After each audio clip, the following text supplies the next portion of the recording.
Welcome Standard to open. Jasmine's First Impression Sports Talk. Tonight we have a good show for you in store, and I have my guests Jeremiah and my dad. So let's get started. Welcome to Jasmine Pollock's First Impression Sports Talk, the fastest growing sports talk show in the country. And now, here's your host, Jasmine Pollock.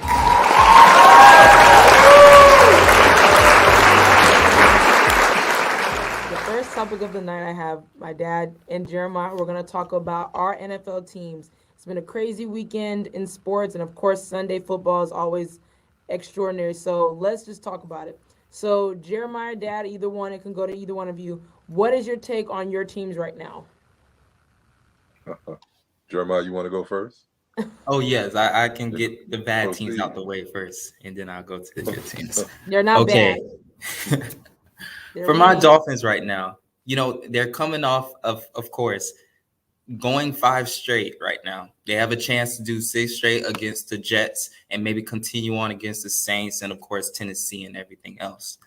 But well, I got news today of different players being out. We're down to our third string running back. Gaskins just went out right now. Our safety Hollins, who has been having a terrific year, has been out, and who knows just from the rest of this week how they came in contact, and more people can be out. So going down the road and everything else, it does make me a little bit, nervous because I know when it comes to our defense, it's really at a high level. And, we need everybody in order for us to hit that next level. And, with everything being so close right now, everybody is mostly 7-6 when it comes to the Browns. And a lot of people that's in the AFC right now, we have a chance to kind of squeeze in there and get that wild card spot. And we can't, really deserve really to lose a lot of these players. And it's just all about playing hard and also to it actually showing up when it comes to these games, because believe it or not, his passing rating has been one of the highest this whole season. And not to mention, he just been sticking it in there. I know we had a little tough patch, but I think that we can get it going and actually be a contender if we get to everybody healthy. Well, I think for me, you guys, as you guys know, I'm a Green Bay Packers fan. My team is one of the Super Bowl contenders. The biggest concern is our special teams. I was so disgusted yesterday with our special teams. It was so bad. Like, it almost made me cry in the first half because I'm just like, what was going on? Like, I was like, I think, the Bears, that was their first punt return of the season in the whole NFL season that we Yeah, I think it was the allowed at first home. punt return. I Yeah. was Period. really annoyed with that. And then just it was a 34-yard return. There was a 40-yard return. Of course, the 97-yard return. It was bad. And I feel like even us receiving the ball, like I felt like we just did not. I don't know if we practice special teams in practice. I was really not happy about that. But overall, for my team defensively, that was one of the questions heading into the season that I had. Can this defense step up and be the defense that it needs to be? Because we do have athletes on the field. And right now, I'm starting to see this defense is taking the ball away, getting off the field on third down, and we've always had an issue with that throughout the course of the year. But And I saw a Jasmine, little rust far as we came out of the bye week. We let the Bears go get, I believe, 21 or 24 points in that first half, and then in the second half we only held them to 3. So I was really happy about that. the So slow it's all starts. about execution. I really special teams needs work immediately because that it was crazy how I think the stat was they had over 200 yards of 200 yards of special teams. I've never even heard of that. So I was really disappointed with that. But overall, I think offensively we're right where we need to be, and then defensively I'm really really impressed. But special teams needs work. Dad, what about the Bucks?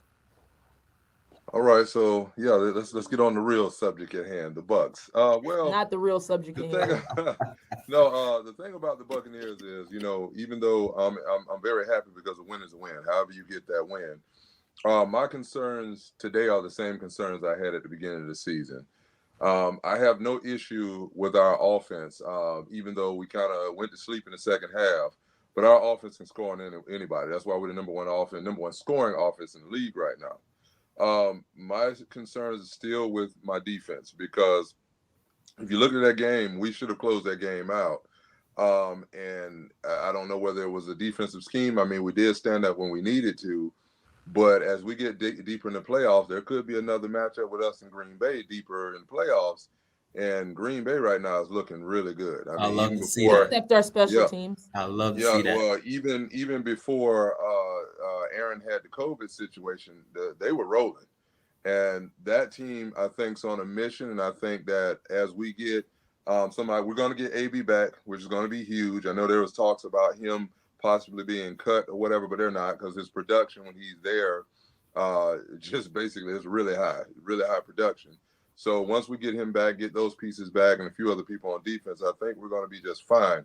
But we have to figure out what our identity is on defense, because we did rush the passer okay yesterday, but we got to get back to the front four, getting to the quarterback, because that'll help disguise some of the deficiencies we have on the back end in the secondary. But overall, I'm happy because we did get the win with all those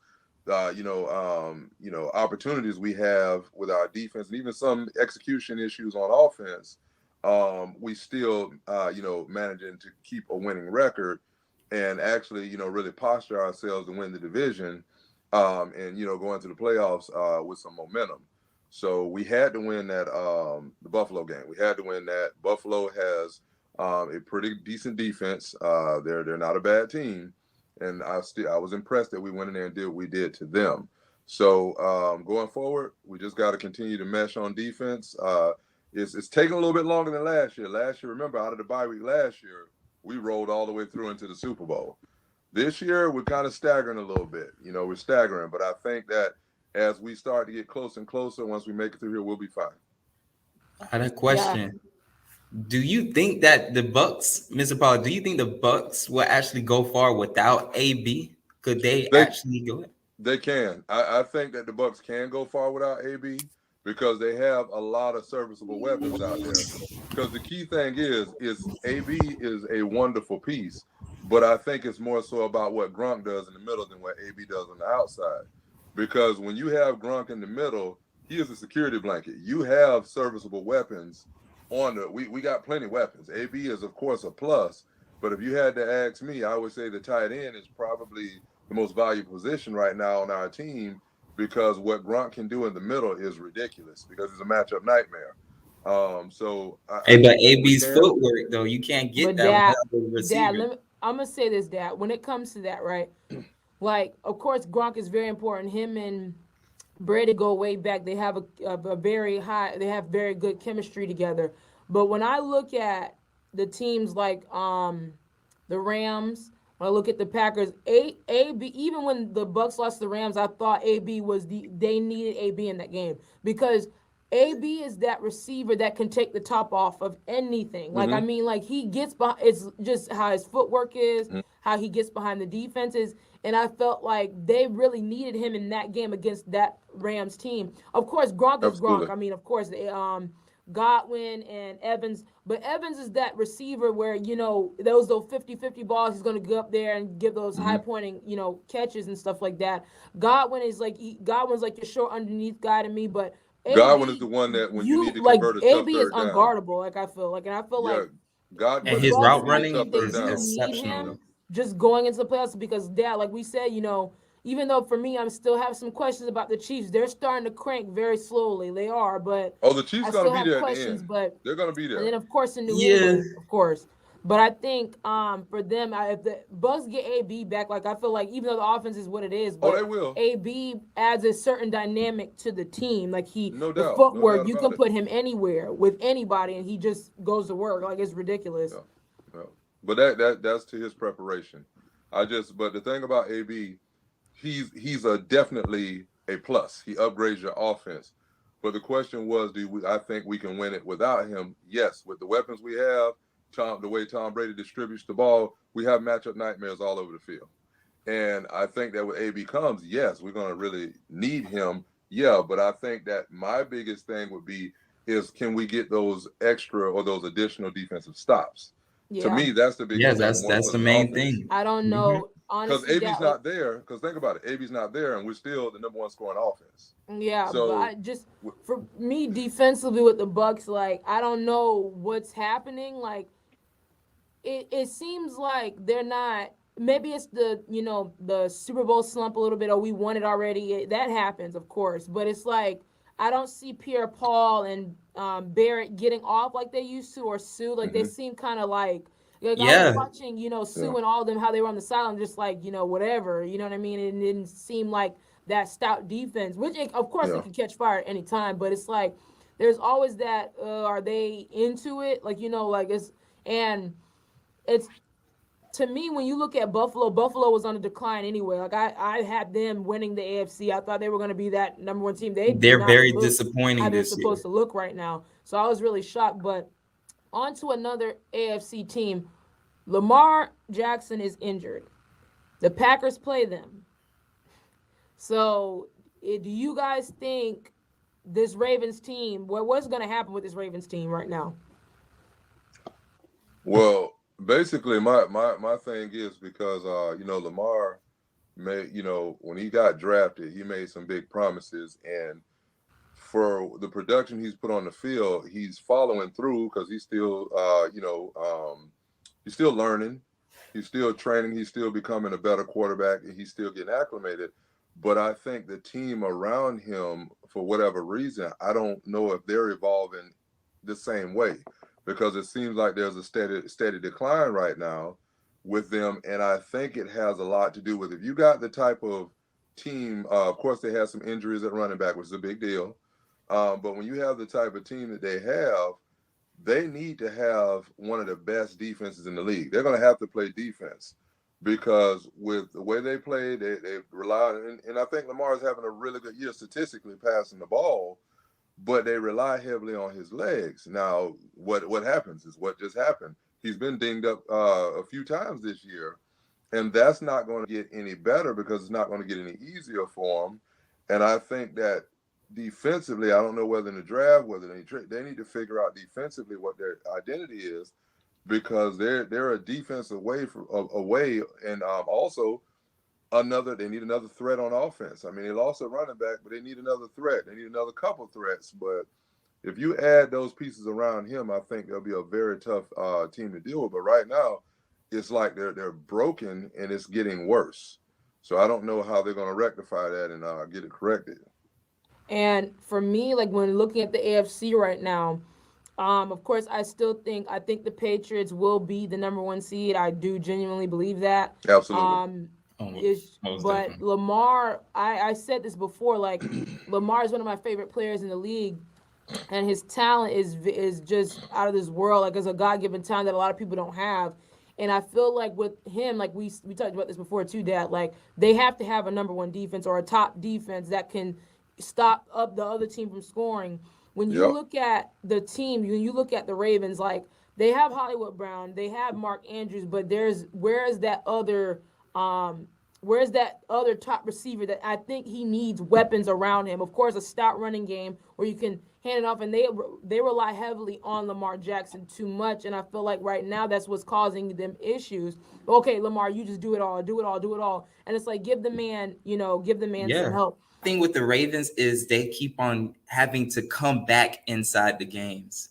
In my opinion, I just want them to actually play a full game, just all the way through from start to finish without having to always come back and be the underdog each and every time. I want them to show their dominance. If you're up there actually in the AFC, you have to prove it.